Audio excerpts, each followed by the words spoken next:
Hey, hello everyone. Thanks for joining us for Access City Council. I'm your host, City of Las Vegas Communications Director David Riggleman. Coming up on this show, we're highlighting Ward 5. It's been a busy summer and the momentum isn't slowing down. We're excited to welcome Ward 5 City Councilman Cedric Crear back to the show. It's good to have you on again. It is great to be here. It's been a while and I'm so happy to be back. It's just amazing how much stuff we have going on. Every time we come back, it just seems like we are just inundated with all the things that have been taking place in the last 6 weeks, months or so, in this case. And so it's great. It's always great to look back and go, man, look at all this that we've done in a very short period of time. Yeah. So. Case in point is today's show. There's a lot to talk about, covering a lot of ground. Some really exciting projects coming up. We'll talk about that. Councilman, you know Ward 5. It's your stomping ground. For those of you out there not exactly sure where Ward 5 is located, well, don't worry, we're going to show you right there on the map. Basically, it's the heart of the city of Las Vegas, includes some of our downtown, but it's really interesting because it also extends all the way out to the northwest, kind of meanders along US 95 there as it heads to the north. So if you live in that area, work in that area, then of course you are in the city limits of the city of Las Vegas. And if you're a resident out there representing the council by none other than Cedric Crear. Yeah, my hometown, place I grew up in. I walked around, drove around. It'd be 110 degrees outside. We're walking up and down the ward and walking just like it was nothing. I think we're crazy when I look back on it, but we used to spend a lot of time just walking around the entire neighborhood. I know, man. Walk up to Lorenzi, walk up to the McDonald's used to be there to get a hot fudge sundae, and come on back to hit Walgreens. I mean, well, not Walgreens, it was Skaggs. Skaggs grocery stores back then, and we would just walk around like you had nothing to do. 115 outside. There you go. You want to go? Sure, let's go. It's what we do. It's Las Vegas. Yeah. Councilman, speaking of Las Vegas, we're very proud. We've got a big deal going on in town. The National NAACP Convention is right here in none other than Las Vegas, and you were one of the featured speakers. I was, and I tell you, it was great to have them here. It's such a historic organization, 115th annual conference that they're taking place here in Las Vegas. Derek Johnson, the president, thank you for the invitation to speak. To the local chapter, headed up by Quentin Savoy, thank you for having me to speak. And it was great, I tell you. It probably spoke to 5,000 people in this big auditorium. Yeah, in Mandalay Bay. It's amazing what an impact they have made throughout the course of our society. And it's great also because the NAACP played a huge role in the desegregation of Las Vegas back in 1960, headed up by Dr. James McMillan, who was the first black dentist in our state, was the president of the NAACP, and they met at the Moulin Rouge property to create the consent decree agreement that provided for 15% employment throughout the hotels. And Charles Keller, who was sent out from the NAACP Legal Defense Fund to come out from New York in the 60s.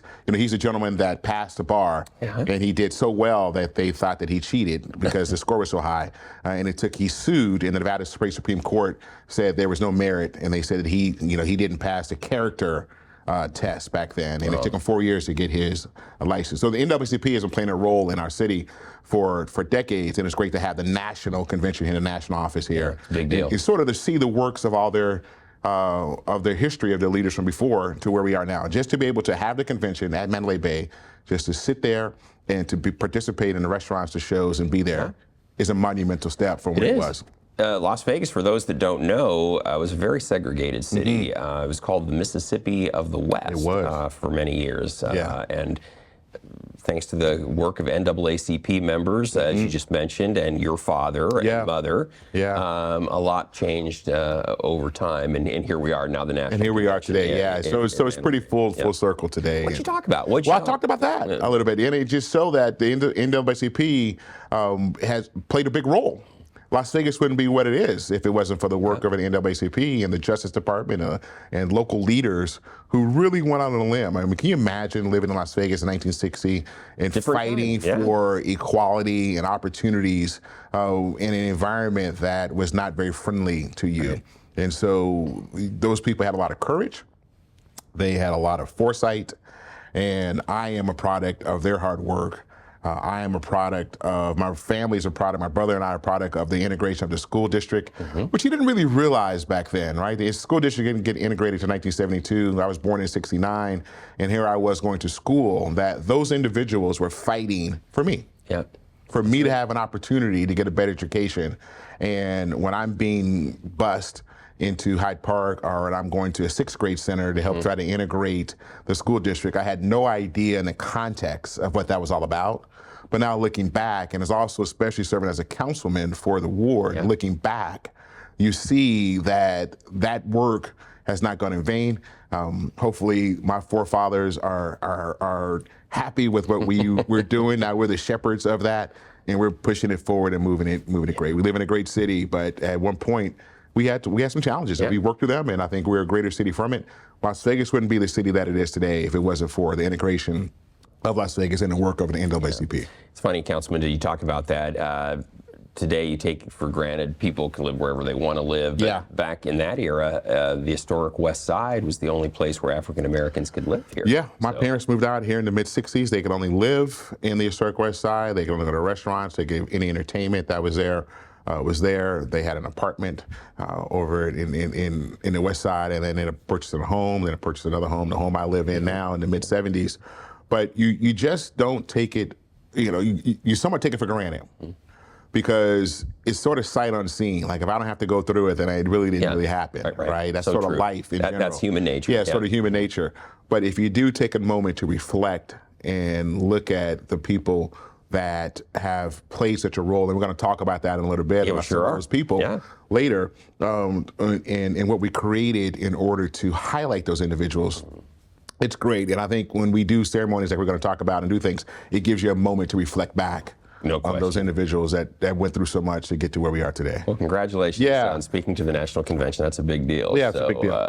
We're so happy for them. And that's a perfect segue into what we're going to talk about next. In fact, Councilman, it's been a busy summer, as we said. So let's rewind back to June. The summer kicked off with a special ceremony honoring trailblazers who've made an impact on our community. It's our annual Legacy Park induction ceremony. And Councilman, you played an integral role in creating this whole park to begin with. And this year, we had 10 new inductees. It's great. We had an original cohort of 36 individuals, and then we've had people come in for the past, I think, 4 years. And it's just, the park has really turned into something special. These individuals that have been inducted into the park have been, and currently some of them are currently trailblazers in our community. They're the ones that laid the pathways, that are fighting on behalf of us in so many different segments. And it's not just public officials, it's people who worked in the casinos that fought for integration. The inductees from Frank Hawkins to Dr. Frederick Boulware to Ms. Ruby Pilot, Amy Pilot, and others respectfully played such a huge role in the advancement of our community, and then in turn, the advancement of our city in general, right? Because these individuals were around and like I said, fighting the fight on my behalf and on behalf of others when I had no clue what was going on. Yeah.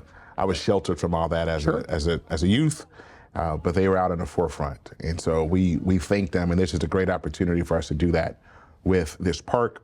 And every year we have a new cohort that comes in, so we're really happy. The names are added, and it's a wonderful project, Councilman. Yeah. You, county work together, city and county work together on making it happen, and there it is. Yeah. So let me read the honorees. Yeah, please do. Here we go. So we have Frank Hawkins, Dr. Lisa Morris Hibler. She was a colleague of ours here at the city. I worked closely with Lisa until she retired.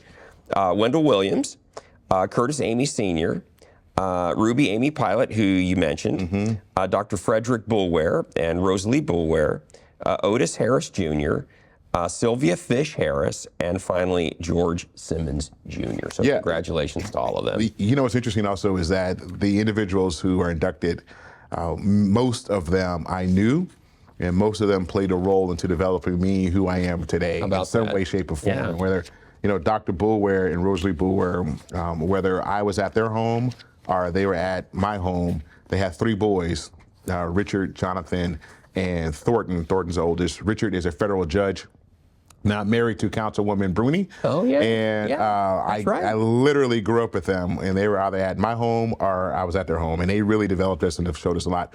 I always joke that if you were at the Boulware's home and you got in trouble, like this was back when you were disciplined. You got discipline at the Boulware's house. We're going to say discipline. And then you got home, you got disciplined because they were like, don't go over to those people's house and embarrass us. And embarrass us. You also got it when you came home. And so it was a different ball game back then. Oh, yeah. But I tell you, they molded me and my brother into who I am, and they exposed us to so many things. And it's just great to see them being honored. That's great, and especially and also the others. I mean, I've known Frank Hawkins since I was a kid. He played for the Raiders. And just great. I got a football signed by the Raider championship team that Frank Hawkins gave my parents back then. I still have it. Wow. Wow. Well, Frank's done a lot in the community too. He has, former councilman. Exactly, creating housing here of all types. It's really been important to our community. So again, congratulations to the 10 inductees. 10 more next year about, and also keep in mind, you have to apply. Okay, you can go to the city's website and you apply. You put an application in. We have a group of 3 individuals who are the judges to make a recommendation to myself and to Commissioner McCurdy, and then we decide who gets in the park. So please, if you know someone, also the cool thing is that some people have gotten in that I don't know, that I never heard of, and that's important too. It's not just the people that you know, that you heard of. It's some, unsung heroes that played a huge role. Somebody else knew of. Right, that someone else knew of, and they nominated them. That's great. And you go, wow, I didn't know this. Well, so it's a big deal. And as Councilman said, if you know someone in the community that you would like to nominate, you'll have an opportunity each year when it comes up. So. Yes. All right. Please do. And Councilman, June also marked an important moment in history. We're talking about Juneteenth, of course. It commemorates the end of slavery in the United States. Last year, it became a federal holiday, and it was observed on June 19th. Councilman, the city held a number of events honoring June 19th. And the one that we're looking at here, this was over at World Market Center. Yeah, this is the big one. And a few years back, so this ceremony has been going on for 20 plus years with the Rainbow Dreams Foundation, and Diana Pollard, Dr. Anthony Pollard have been putting this on. About 4 years ago, we co-sponsored this event with them, and we brought it from Lorenzi, from Doolittle outdoors, where it was scorching hot on some of these days and not the best environment. Our partners at World Market Center worked with us and got us some space, and we've worked to bring this outside venue as well. We have food trucks and different activities taking place. But it's a whole different ballgame now because of the fact that we're in a very beautiful facility, climate controlled. As you can see, the turnout is huge. Every year it's gotten better and better and better. Thank you to Christy Garnis and the entire special events team from the city, because this would not have happened if it wasn't for that team and the work that they're doing. And so it is a great celebration. I'm going to go on the hook and say it's probably one of the nicest and best Juneteenth celebrations in the country. Great entertainment, a lot of vendors that come out, a lot of people that come out, and it's just a great family event. Councilman, let's talk too, real quickly. We also had a flag raising ceremony here at City Hall too. We did. Dee Evans, who heads up the National Juneteenth Foundation and working here in Nevada, every year symbolically we raise a Juneteenth flag here at City Hall. Thank you to the entire city team, the entire council, mayor, for being so supportive of allowing us to do that. It's great. It kicks off Juneteenth, and it's a great symbol of working together and collaboratively to honor Juneteenth. So thank you to everybody involved. A lot of things took place too, Councilman. We had a splash and dash swim party at Doolittle in commemoration. Also, there was a West Side poetry in the park and reading a movie Under the Stars too. But then there's the Miss Juneteenth Festival that takes place. There's just a lot going on that whole week, and really the whole month of celebration of Juneteenth, which is great. Who would have ever thought that we would be talking about Juneteenth? I always said that when I was a kid. Growing up, Juneteenth, believe it or not, was not something that was very, top of mind and very prevalent in the conversation when we're talking about history. It was a thing from Texas. It was a thing from Texas and Galveston, Texas, and it was started there, and it grew and grew and grew. Now, next thing you know, we have a national holiday, which I think is amazing, and it's just great. It shows you what a great country we live in that can look back on a time and recognize it and say, yes, we want to, it's a tough time, but we want to recognize it. We don't want to forget about it, but to make sure that it's top of mind for everybody. And kids today are growing up knowing what Juneteenth is. Exactly. It's funny, Councilman, in my previous life, I worked in Texas, and Juneteenth was a big deal there. Right. History lesson, everyone. Of course, Abraham Lincoln signed the Emancipation Proclamation in 1863, but until the war ended, enslaved people weren't free. So what happened is in Texas, it was June 19th, 1865, before Union troops arrived in Texas, in Galveston, as Councilman said, and finally let people there know that the slaves in Texas were free. Yes. And so that June 19th was their day of Jubilee, and it was a big deal in Texas, but now it's, of course, it's a national holiday. It is, too, it is. so, What an amazing story, and everybody needs to understand that. Yeah, so good stuff there. And Councilman, Symphony Park isn't just concerts and shows. It's an arts festival too. This is really cool. It's become a thriving hub for the arts, of course. And this year marked the 3rd annual Symphony Art Festival, Symphony Park Arts Festival. Sorry, and you helped spearhead this event. And this thing has really taken off. This is going to be an annual thing that's just going to get bigger every year. It is, and the concept came. I'm very fortunate that my office looks out over Ward 5 and over Symphony Park, and as we see all of the apartments and the condos that are going up, and you see the Smith Center, you see Ward Market Center, you see the hotel that's coming up, restaurants incubating, more and more people are coming into downtown corridor, and more and more people are going into Symphony Park. And I was saying that we should do something and start it now, so that by the time 2 years from now, 3 years from now, exactly what happened, it's going to grow, it's going to grow, it's going to grow. That's what it's doing. To create something special for downtown Las Vegas and Symphony Park, because it's important for, I think, any city to activate our residents and our neighbors and to provide opportunities to bring people together, to congregate, to socialize, to get a chance to know your neighbor. Also get a chance for the city to talk to neighbors and get a chance for good stuff. Our community just to come together. And this is just one more way to do that. And it's really grown. Thank you once again to Myron Martin, everybody at the Smith Center for the Performing Arts, because they allow us to come into the grassy knoll area, the park area, and it's just great. Perfect venue. Yeah, and it's going to tie great. Hopefully we're going to get that art museum that's going to go right there. It'll all tie together. Art museum there, we'll have an art festival, the Symphony Park.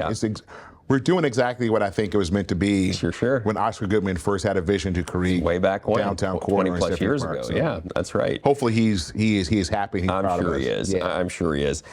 We had 50 local artists, artisans, vendors that were out there, Councilman, and then Rick Arroyo and the Latin percussion. They provided the music, which obviously people were enjoying, and it's a great way to enjoy the arts and culture right in the heart of.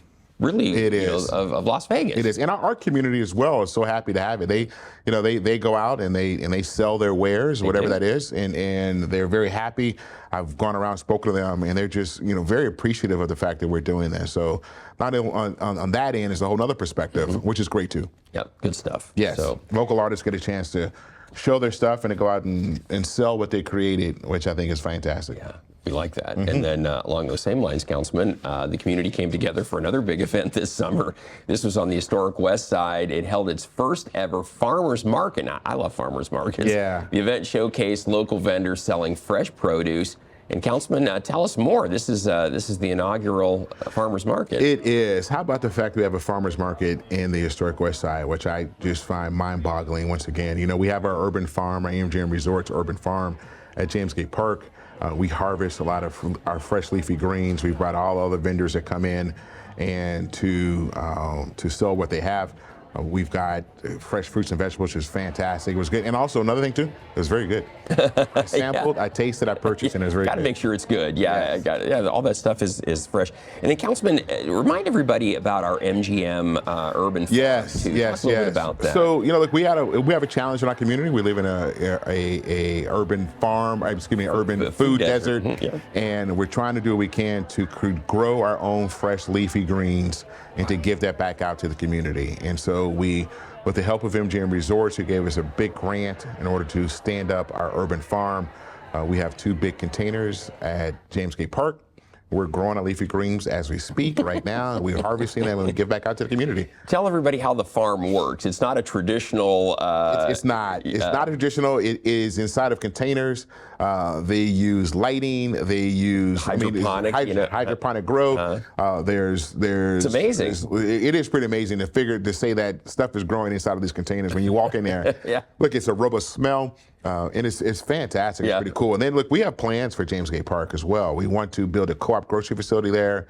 We want to put a orchard there, 15,000 square foot co-op, the orchard. So to create that environment there, which is, once again, our team of city team members are just awesome. They're so smart and they're so creative, and they come up with ideas, and that's our plan to grow that out. So phase 1, urban farm, co-op, and the grow our own fruits and vegetables. Yeah, it's happening, as you just saw. And then, Councilman, I love this too. With the summer in full swing, see what I did there? Yeah. It's a great time for kids in our city to learn new skills and stay active. And Councilman, you held a youth golf experience last month. You got to tell us about this. This was over at our municipal golf course there at Decatur and Vegas Drive, right? Yeah, it is. And thank you to the Southern Nevada Golf Association, the Southern Nevada Junior Golf Association. Thank you to all of the golf professionals that volunteered their time to come out and teach these young kids between the ages of 7 and 17 about the game of golf. Thank you to Muni Golf Course and Jim Hart, who is in the Hall of Fame in golf here, who took time out, who's a professional, to teach these kids. You know, the goal was to find a way to introduce our youth to sports outside of your traditional sports. Nothing wrong with basketball, football, baseball. That's Jim Hart there. Nothing wrong with those sports, but I grew up playing tennis, and we host a similar tennis event twice a year. It's a big hit. With the Inspiring Children's Foundation, as UNLV's women's golf coach who came out. So how do you introduce kids to a sport that can sometimes be too expensive? Right. That can be prohibitive for them. They don't have access to golf courses, don't have access to the money to do it.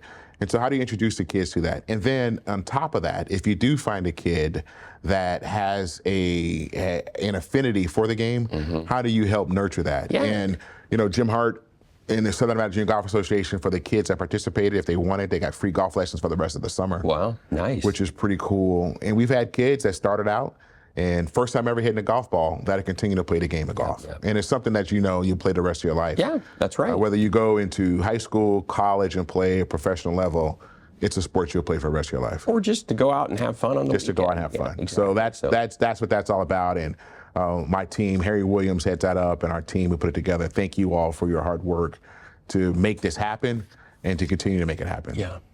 Golf too, in general, kind of the younger generation isn't playing golf as much. Yeah. It's kind of waning as a sport overall because young people aren't picking up clubs to play, and so you're helping keep it out there. Yeah, it's expensive, and it takes a long time. It does. A lot of practice. And it's hard. It is very hard. You think you just go out there and going to hit a little white ball. No, it's very, very technical. It's tough, and so. It's an amazing sport. It's a beautiful sport. You can play it all over the world, and something that hopefully more people will get back into the game. Well, you're helping do that. Well, we're trying to. Yeah. So very good, Councilman. Speaking of sports, and keeping with that theme, the Hoops for Hope basketball camp recently gave kids the chance to learn healthy habits on and off the court. This is a wonderful event, Councilman. This has been going on for a number of years. C.J. Watson, he's a Las Vegas native, and here we are again. There you are with the basketball. Yeah, look at me. I'm about to go dunk on somebody with the help of a stepladder. And it is great. This Quiet Storm Foundation, which is fantastic, headed up by C.J. Watson and his mother and his father. They take and nurture just so many youth throughout our community. You saw some volunteers from UNLV men's basketball team that came out. CSN's new basketball team came out to help support with volunteer coaches. And it's kids in our community, but kids from all over. And they do the camp. They also do a lot of mentoring and tutoring throughout the course of the school year. They have a great essay contest, and the winners go to Washington, D.C., full expense straight trip to go to D.C. Wow. And it's just a great thing. And the cool thing is that, CJ went to Bishop Gorman High School, was player of the year, played in the NBA for a long time. And he doesn't have to do this. He's done well. Yeah. He's established a name for himself. I'm sure he's probably done well with himself, and he chooses to come back and do things like this. Hometown. And I tell you, there are a number of athletes that have come through Las Vegas, born and raised here, and we haven't heard from them again. CJ is quite the opposite. Exactly right. Very much engaged, and he's personally engaged. Yeah, good man. Good man all the way, and his family is too. So. Good man. And Councilman, I love this too. This is awesome. The historic West Side is experiencing a rebirth thanks to a number of revitalization projects.